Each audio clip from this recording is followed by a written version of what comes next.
Dalawang ingredients lang po ang kailangan dito sa ating sugar-free o low-calorie ice cream na pwedeng-pwede sa mga nagda-diet na kagaya ko. Tara, gawa tayo! Hi, I'm Dance, and this is my channel.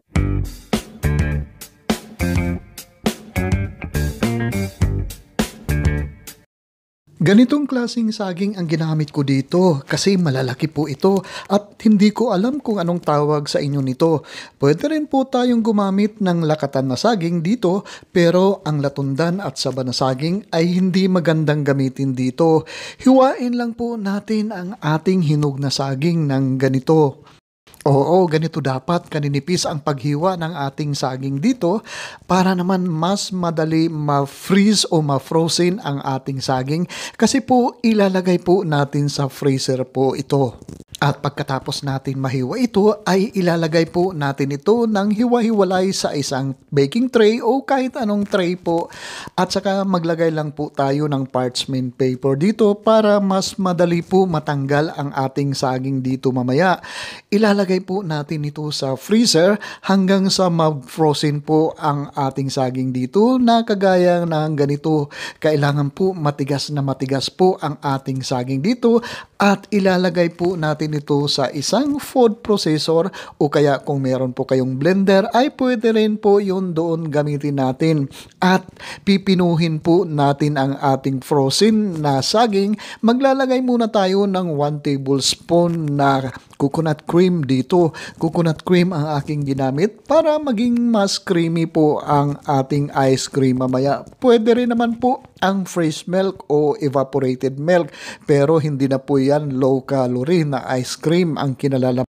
I-check muna natin kung pino na po ang ating ice cream dito at kailangan ay pinong-pino po na wala ng traces ng ating saging dito.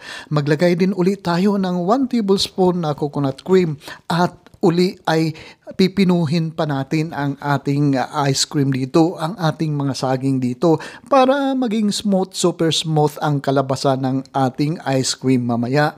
At ito na, pinong-pino na po ang ating bananas dito. Ganito na po kapino, ka-smooth ang ating ice cream dito. Ilalagay naman po natin ang ating ice cream sa isang maliit na lalagyan na kasya lang po ang ating ginawang ice cream dito.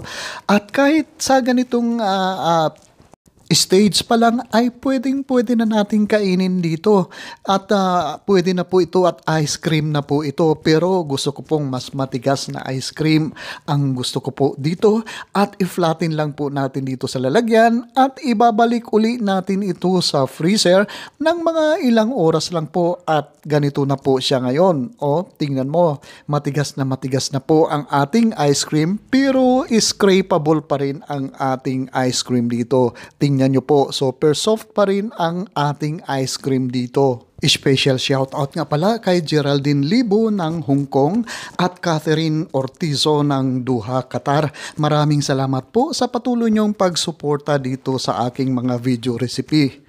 At kung meron po kayong mga comments or kung meron po kayong mga request na recipe, pakipost lang po sa comment section sa baba at sisikapin natin na tugunan ito. Tikiman portion na!